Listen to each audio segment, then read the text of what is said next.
Welcome back, everybody. My name is Tim. This is another Real Ideal Gear Review, and today we're looking at if I can only keep one, and in this case, it's going to be one watch out of my sports collection of watches, the sports series mechanical automatics or the quartz movements. Now, in this case, I'm going to keep one out of each of those movement categories, so technically it's going to be two watches, but if I can narrow it down to just one, which one would it be for each one of those movement types?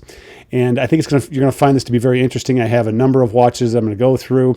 And just keep in mind, this is not an endorsement of a specific brand or specific style of watch, but it should be something that you take a look at it for as far as any sport watch that you want to get or maybe you have in your collection. And just what are the qualities that you like? What are the qualities you could look for? And if you're new to watch collecting and you're looking for a different kind of sports watch, I think these kind of watches really kind of press the different boundaries, different areas of the sport watch type. So sit back and enjoy, and here we go. All right, let's get started. We have all the sport watches out here. There's a couple I don't have out here. One of them is the Pagani PD1717, which is a fantastic watch. I gifted that to my youngest son, and he now has it. And there's also one that I just want to make sure that I give credit where credit's due. This is a watch that I do not own, but it's on loan to me from Paul Whaley, and I've done a number of live shows with him. He's a great guy. I love the conversations we have are just entertaining and fun, and we're gonna have another one here pretty soon. I haven't scheduled it yet, but I know that we're both wanting to get behind the mic and do another live show together. But this is the Momentum C-Quartz 30. This will be included, but just keep in mind this is not mine. The rest of these watches are watches that I've purchased. None of these have been gifted to me by any company, so there's no conflict of interest, I guess, as far as promoting these watches. These are all watches that I've purchased. You'll notice this big guy over here on the left, the Oulum. The Oulum, O-U-L-M. Now, I included this on here because it has to be included in something. And I love wearing this watch as just kind of a conversation piece. People will look at that and say, what is that? Really, this is a watch with dual time zones because there's two quartz movements. These are two separate quartz watches. Love this watch. Has a thermometer in degrees Canadian, and it also has the compass down here, which I don't even think works. But this is just really a conversation piece. All of these extra buttons are meaningless. There's only two crowns that actually do anything, and they adjust the time on either one of those movements. Now, this one looks like it has a chronometer. It's not a chronometer. Everything's fake on there as far as like those dials don't move, the hands don't move. It's just the hour, minute, second hands that move on both of these watches. Great little watch. Yeah, great little watch. I love it. I think it's kind of fun, and I do wear this every now and then, and I'll probably wear this at the next upcoming live show. Next up, we have the second hour mandala, and this is a great watch. High beat movement, sapphire crystal, 100 meters of water resistance. One of my favorite dress watches, limited edition, gold gilded hands. Love it. Just a fantastic watch, and this is one that again will never leave the collection. The glycine vacuum. Take a look at this review on this watch. The more I looked into this, the more fascinated I became around glycine. Now, I have a glycine Airman, and that's what started my whole trip down the glycine path, was the glycine Airman. And then I came across this vintage watch. This is a 1960s model. I emailed the reps over at Glycine, and actually the family responsible for the vacuum seal, what was the last name? I'll put it down below. Anyway, I contacted that company. They have a different watch company now, and they gave me some information on this watch and said that they didn't date these. These are probably the 1960s. That's as best they can do. And so that's all I can tell you. I can't tell you what year. I think it's between 1962 and 1966, or 1960 and 1966 was when they made these. And right after that was when the quartz crisis hit. And so these watches kind of fell out of favor because everybody was looking at the quartz watch as this ultimate, example of accuracy and simplicity and all that. But when you look at this watch and you just look at the dial and you look at the 1960s look, the crystal, everything about it, and then the vacuum sealed case, which, by the way, vacuum sealed means there's no air on the inside. There's no need to screw anything down on the case back, whether it's screws or screw in, screw down. You don't need to do that because there's there's over 200 pounds of pressure holding the case back to the back of the watch when it's vacuum sealed properly. Which also means the water resistance is over 100 meters of water resistance on here as well.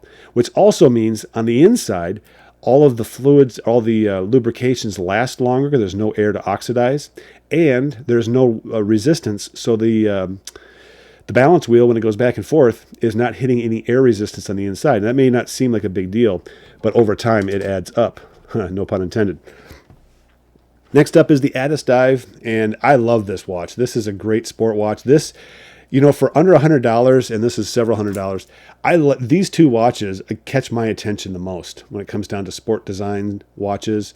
Nice high polish bezel, quartz movement, very simple, lightweight, high polish on the sides, but brushed on the top, and you have a high polish bezel. It just has this overall, this is it when it comes down to value. I can't think of another watch other than the PD1717, which I'll just mention here.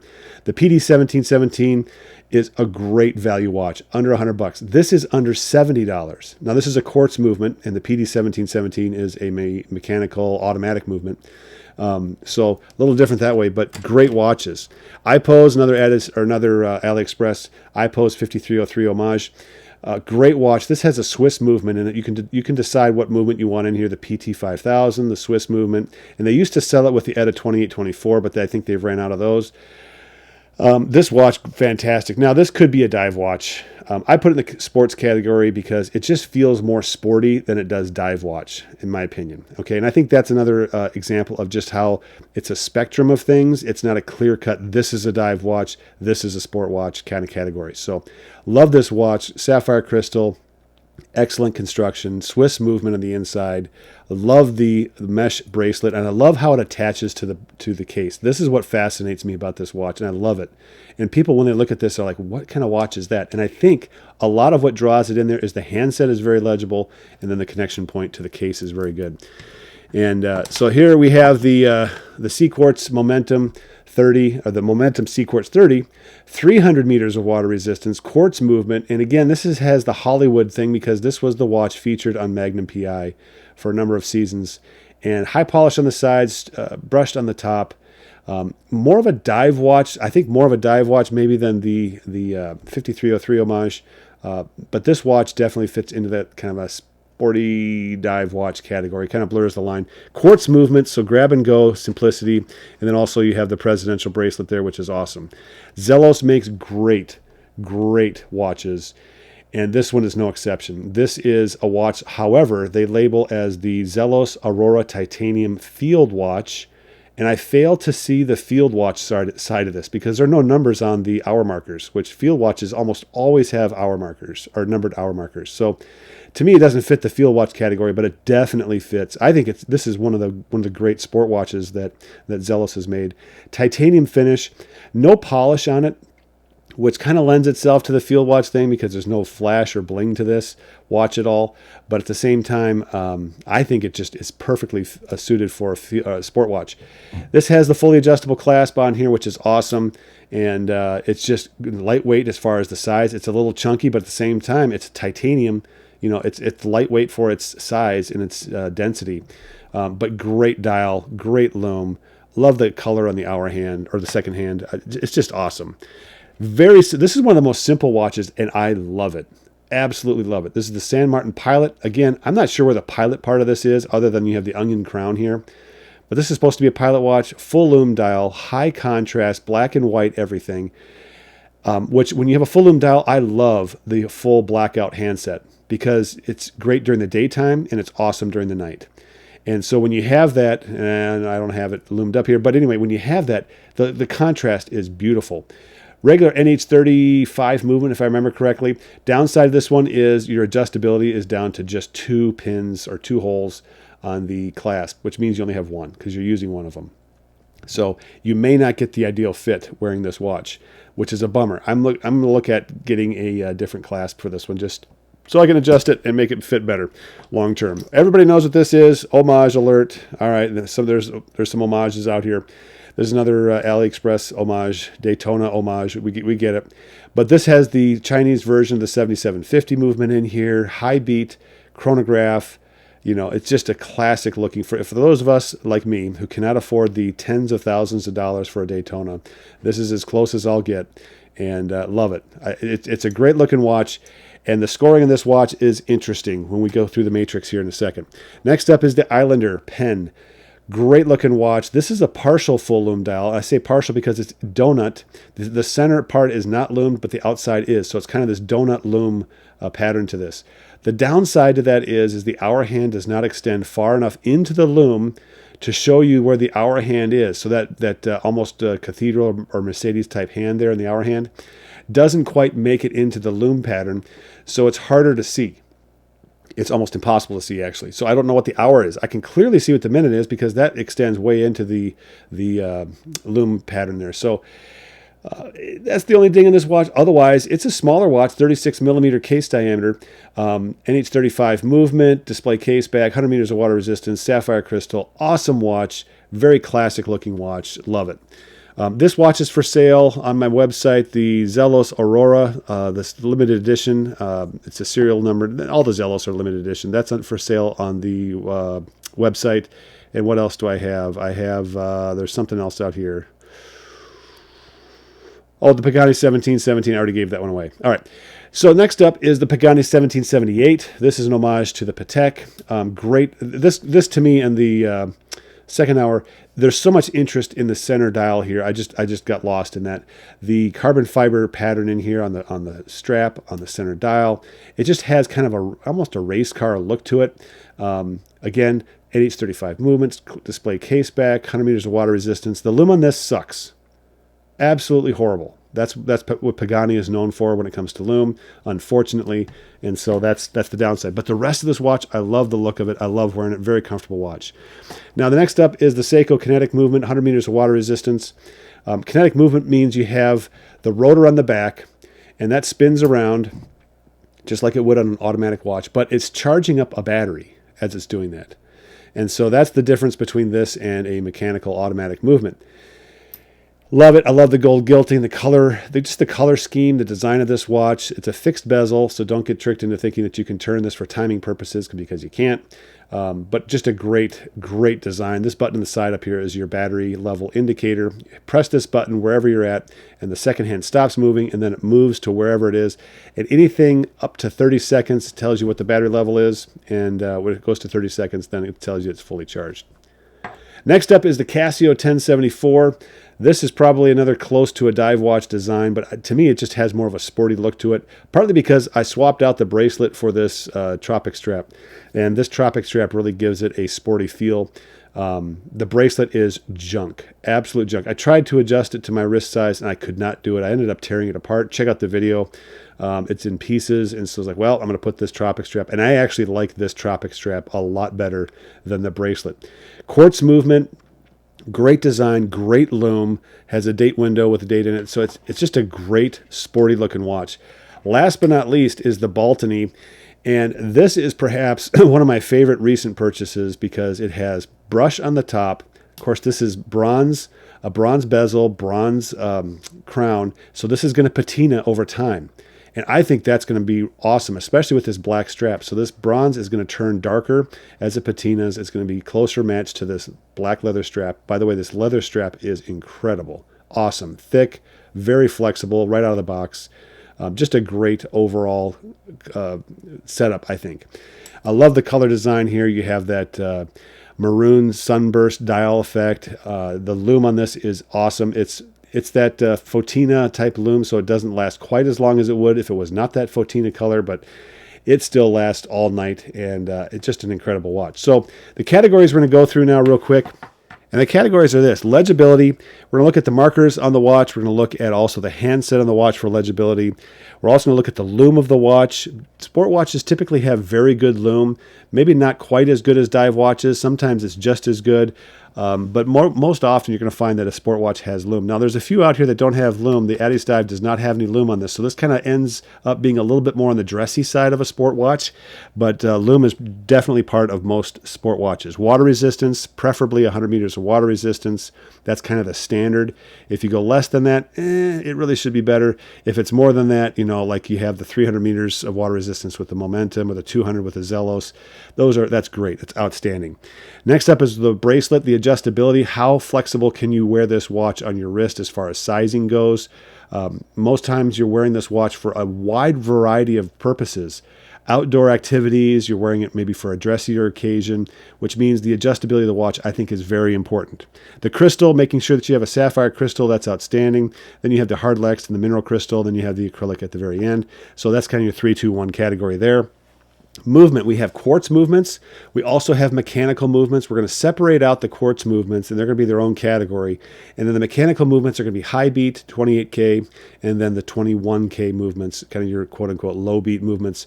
And we're going to go through that as well as far as the ranking goes. And last but not least is probably the most important legibility category, which is contrast. The ability to, when you glance at the watch, how quickly can you discern the time?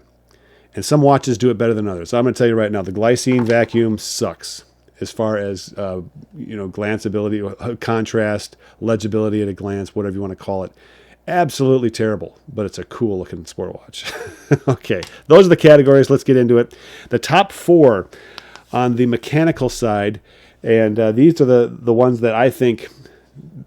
Well, the matrix kind of filtered this all out, and I'll put the matrix up here so that you can see it. But the top 4, starting with number 4, was the San Martin Pilot. Now, this is a watch that I think is right around $100. Not real expensive, but this is one of the top 4. We also had the second hour mandala. Number 3 was the second hour mandala. Number 2 was the Zelos Aurora. All right, the Zelos Aurora. And then number 1 was the iPose 5303. So these are your top 4 when it comes down to mechanical watches, and this mechanical automatic or mechanical manual wind. The rest of these watches didn't make the cut. And the reason for it is for a variety of reasons. Some of it's the lume, some of it is the legibility. It's, and this one, I love the Islander. That's a great watch.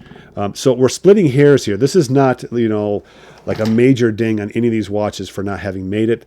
These watches are definitely, let's see here. Oh, I can't believe this one didn't make it in here, the Baltany. I love the design of this watch. All right, well, I'm going to have to set it to the side. Didn't make it through the matrix section here, but that's okay. Now we're going to go to the quartz movement side, and let's see here. Do we have all of them? 1, 2, 3, 4, 5. What am I missing here? The kinetic. We've got the Momentum. We got that one. We got that one. And the Addis Dive. Oh, the Addis Dive. That's right. Quartz movement. All right. So these are the 5 quartz movements. We'll set these guys over here that we have to choose from. And we're only going to take the top 2. All right. So 3 of them are going away. Actually, we take the top 3. 2 of them are going away. Number 3 is the Addis Dive.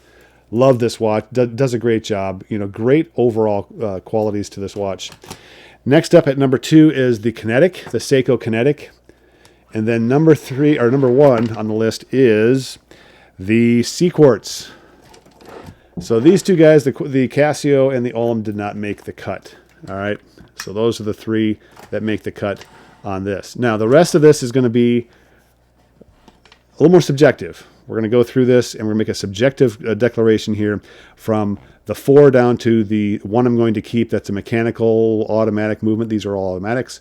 And then the subjective conclusion that's going to pick one of these out of the quartz movements. All right, so this is the category that we're going to choose from. We're going to start with the mechanical and decide subjectively now that we have these 4, which of the 4 is going to be the one that I get to keep. All right. And a couple of things I'm going to go through is just kind of the unique appeal that the watch has. Now, whether it's an homage or not, we're past that. We're just looking at the appeal, the subjective appeal to the watch to me, and then also the price point is also going to be another piece to this as well. Price point does not necessarily mean that it's a bad thing, because sometimes you pay for something that is truly unique, it's truly interesting, and it just really has this flavor to the watch that is just I don't know. The price isn't really the focus, but the price can influence it a little bit because maybe it's a great value. You pay a lower price for something, and it's like, man, for a lower price, you get this. This is a great value. So when I look at these watches, we're going to start off with price. One of the things I like about this watch is the price point for this watch. However, the cost for this on on Aliexpress is, in my opinion, it's nothing great.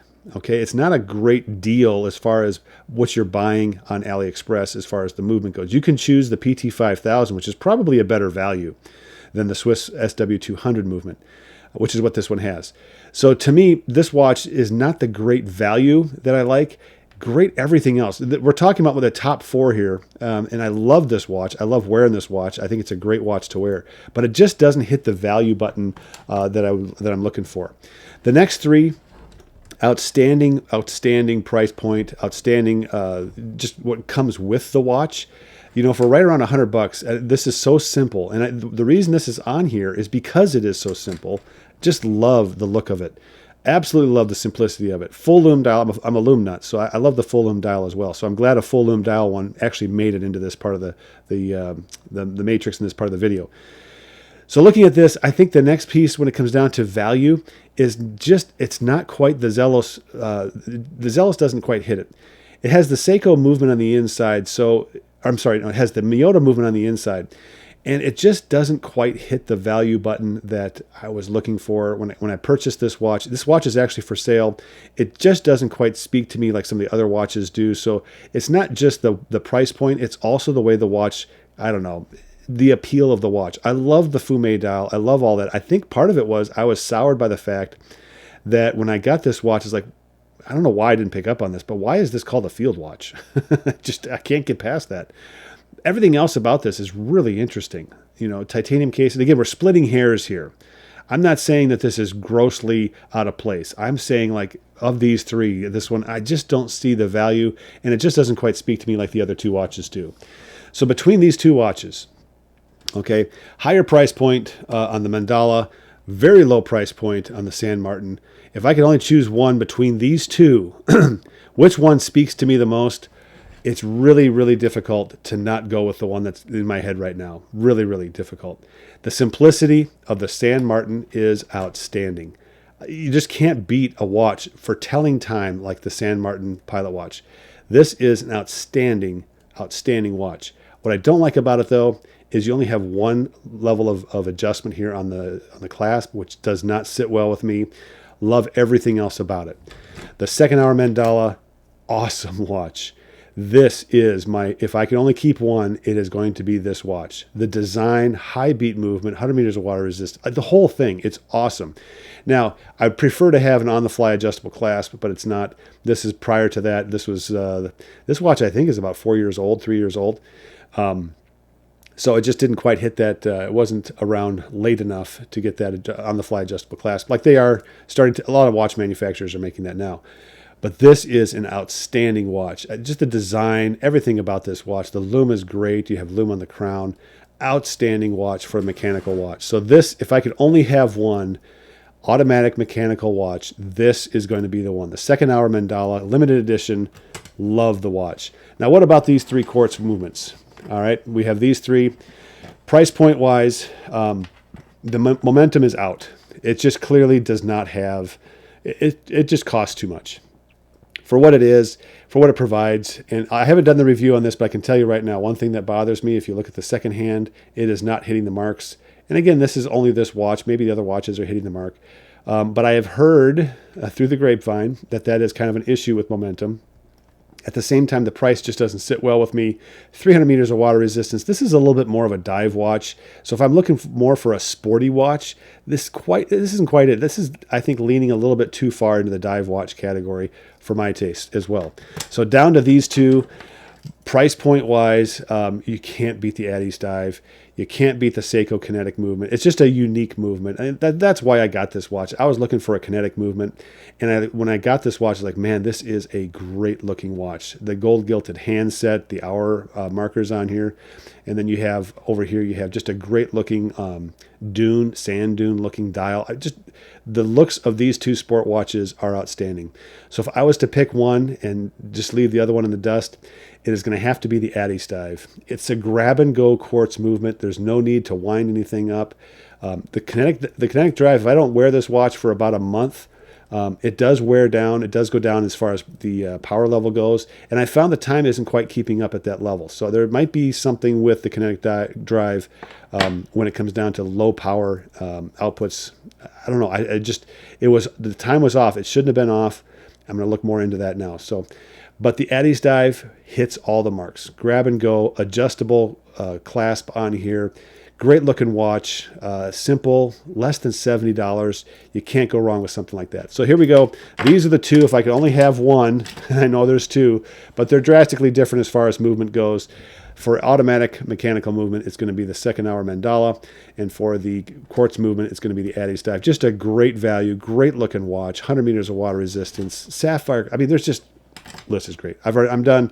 So there you go. Put in your comments down below. What did you pick at the beginning? What did you pick now as far as we got down to the second level? Kind of hope that you also add some watches into the comments too for me to look into. But these are the two that I would end up if I could only choose one based on the movement. These would be the two. So there you go. My name is Tim. This has been another Real Ideal Gear review. We'll catch you guys next time.